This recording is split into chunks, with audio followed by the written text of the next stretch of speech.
Good morning, welcome back to my YouTube channel. ಹೇಗಿದ್ದೀರಾ ಎಲ್ಲರೂ? ಆರಾಮಲ್ವಾ?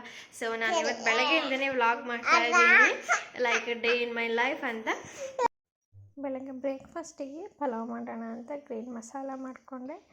ಆಮೇಲೆ ತರಕಾರಿ ಎಲ್ಲ ಹಾಕಿ ಫ್ರೈ ಮಾಡಿ ಮಸಾಲ ಹಾಕಿ ಫ್ರೈ ಮಾಡಿಕೊಂಡೆ.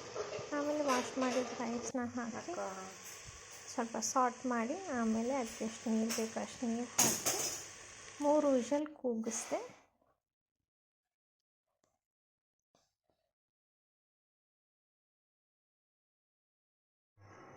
Pulao ready to eat. Vegetable pulao ನನ್ನ ಫೇವ್ರೆಟ್. ಬ್ರೇಕ್ಫಾಸ್ಟ್ ಎಲ್ಲ ಆದಮೇಲೆ ಕಿಚನ್ ಕ್ಲೀನ್ ಮಾಡ್ಕೊಳ್ಳೋಣ ಅಂತ ಕ್ಲೀನ್ ಮಾಡ್ತಾಯಿದ್ದೆ. ಆಮೇಲೆ ಮಾಡ್ಕೊಳ್ಳೋಣ ಅಂತ ಇಟ್ಟರೆ ಅದು ಆಮೇಲೆ ಮಾಡೋಕ್ಕಾಗೋದಿಲ್ಲ. ಅದಕ್ಕೆ ಆವಾಗಲೇ ಮಾಡಿದ್ರೆ ಒಳ್ಳೆಯದು. ನಾನು ಆವಾಗಲೇ ಮಾಡ್ಕೊಳ್ತೀನಿ.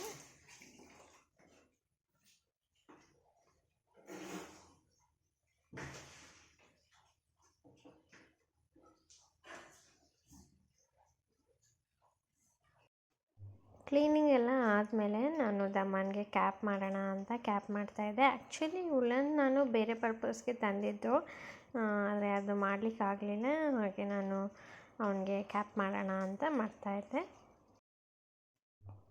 ಕೊಡಗಲ್ಲಿ ರೈನಿ ಸೀಸನಲ್ಲಿ, ವಿಂಟರ್ ಸೀಸನಲ್ಲಿ ಮೋಸ್ಟ್ ಆಫ್ ದ ಮನೆಯಲ್ಲಿ ಟೈಮ್ ಪಾಸ್ಗೋಸ್ಕರ ಉಲ್ಲನಲ್ಲಿ ಏನಾದರೂ ಮಾಡ್ತಾಯಿರ್ತಾರೆ. ಅಂದರೆ ಸ್ವೆಟರ್, ಕ್ಯಾಪ್, ಸ್ಕಾರ್ಫ್ ಈ ಥರ ಏನಾದರೂ ಮಾಡ್ತಾನೆ ಇರ್ತಾರೆ. ಈ ನಮ್ಮಲ್ಲಿ ಏಜ್ ಆದವರೆಲ್ಲ ಜಾಸ್ತಿ ಟೈಮ್ ಪಾಸ್ಗೋಸ್ಕರ ಇದನ್ನೇ ಮಾಡ್ತಾರೆ, ನಾನು ನೋಡಿದ ಹಾಗೆ.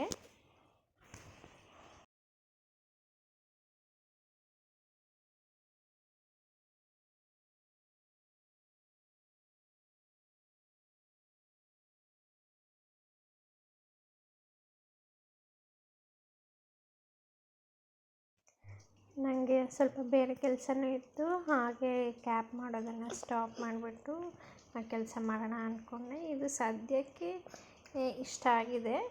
ಪೂರ್ತಿ ಕಂಪ್ಲೀಟ್ ಆದಮೇಲೆ ಹೇಗೆ ಬಂತು ಅಂತ ನಾನು ನಿಮಗೆ ಒಂದು ಶಾರ್ಟ್ಸ್ ಹಾಕ್ತೀನಿ.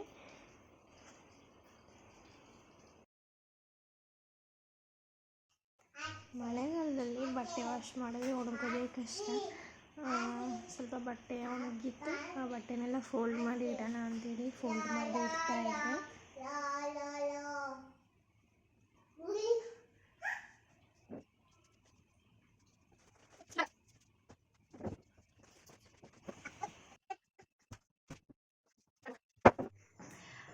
ಬೆಳಗ್ಗೆ ಬ್ರೇಕ್ಫಾಸ್ಟ್ ಆಯಿತು, ಹಾಗೆ ಮಧ್ಯಾಹ್ನಕ್ಕೆ ಅಡುಗೆ ಮಾಡ್ಕೊಳ್ಳೋಣ ಅಂತ ಅಂದ್ಕೊತಿದ್ದೆ. ರೈಸ್ ಆಲ್ರೆಡಿ ಇಟ್ಟಿದ್ದೀನಿ. ಮಟನ್ ಕರಿ ಮಾಡೋಣ ಅಂತ. ಮಟನ್ ಕರಿಗೆ ಮಸಾಲೆ ಎಲ್ಲ ರೆಡಿ ಮಾಡಬೇಕು. ಮನೆಯಲ್ಲಿ ಹಸ್ಬೆಂಡ್ ಇರಲಿಲ್ಲ, ಹಾಗೆ ತಮ್ಮನ ನನ್ನ ಜೊತೆಗೆ ಇದ್ದ. ನಾನು ಮಟನ್ ಕರಿಗೆ ಆನಿಯನ್ ಕಟ್ ಮಾಡ್ಕೊತಾ ಇದ್ದೆ.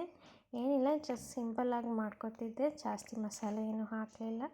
ಮಟನ್ಗೆಲ್ಲ ಜಾಸ್ತಿ ಮಸಾಲ ಹಾಕಿದ್ರೆ ಅದು ಮಟನ್ ಟೇಸ್ಟ್ ಹೋಗಿಬಿಡುತ್ತೆ. ಸೊ ಸಿಂಪಲ್ಲಾಗಿ ಮಾಡ್ಕೊತಾ ಇದ್ದೆ. ದಮನ್ ಗಲಾಟೆ ಮಾಡ್ತಾಯಿದ್ದ. ಅವನು ಒಬ್ಬನೇ ಇರೋದಿಲ್ಲ, ಅವನ ಜೊತೆಗೆ ಯಾರಾದರೂ ಬೇಕೇ ಬೇಕು. ಒಬ್ಬನೇ ಇರೋದಾದರೆ ಅವನು ಭಯ ಪಟ್ಕೋತಾನೆ.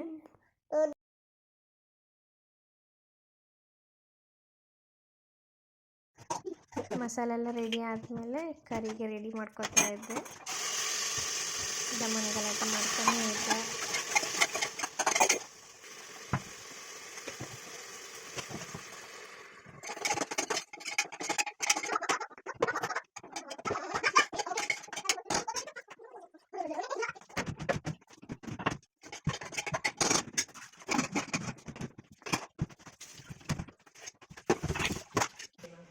ಕುಕ್ಕಿಂಗ್ ಎಲ್ಲ ಆಯಿತು. ದಮ್ಮನಿಗೆ ಊಟ ಮಾಡಿಸೋಣ ಅಂತ ಊಟ ಮಾಡಿಸ್ತಿದ್ದೆ. ಅವನಿಗೆ ಊಟ ಮಾಡಿಸೋದು ತುಂಬಾ ಕಷ್ಟ, ಊಟ ಮಾಡೋದೇ ಇಲ್ಲ ಅವ.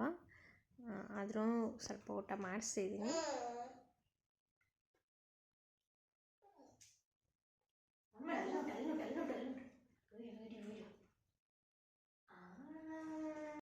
ಊಟ ಆದಮೇಲೆ ಸ್ವಲ್ಪ ರೆಸ್ಟ್ ಮಾಡೋಣ ಅಂತ ರೆಸ್ಟ್ ಮಾಡಿದ್ವಿ. ಈವ್ನಿಂಗ್ 4 o'clockಗೆ ಎದ್ದು ಕಾಫಿ ಕುಡಿಯೋಣ ಅಂತ ಬ್ಲ್ಯಾಕ್ ಕಾಫಿ ಮಾಡ್ತಾಯಿದ್ದೆ. ನಾವು ಹೆಚ್ಚಾಗಿ ಬ್ಲ್ಯಾಕ್ ಕಾಫಿ ಕುಡಿಯೋದು. ದಮನ್ಗೆ ನಾನು ಸ್ವಲ್ಪ ಹಾಲು ಬಿಸಿ ಮಾಡಿಕೊಂಡೆ.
ಹಸ್ಬೆಂಡ್ ಟೌನಿಂದ ಬರುವಾಗ ಪಫ್ಸ್ ತಂದಿದ್ರು, ಅದನ್ನೇ ಈವ್ನಿಂಗ್ ಸ್ನ್ಯಾಕ್ಸ್ಗೆ ತಗೊಂಡು ದಮನ್ಗೂ ಅದನ್ನೇ ಕೊಟ್ಟೆ.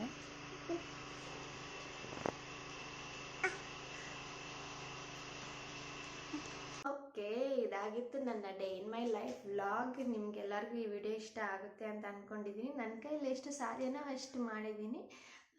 ಇಷ್ಟ ಆದರೆ ಲೈಕ್, ಶೇರ್, ಕಮೆಂಟ್ ಮಾಡಿ. ಸಬ್ಸ್ಕ್ರೈಬ್ ಮಾಡೋದನ್ನು ಮರಿಬೇಡಿ. ಸಬ್ಸ್ಕ್ರೈಬ್ ಮಾಡೋದ್ರ ಮೂಲಕ ನನಗೆ ಸಪೋರ್ಟ್ ಮಾಡಿ. Thanks for watching. ನೆಕ್ಸ್ಟ್ ವಿಡಿಯೋದಲ್ಲಿ ಸಿಗೋಣ. ಬಾಯ್.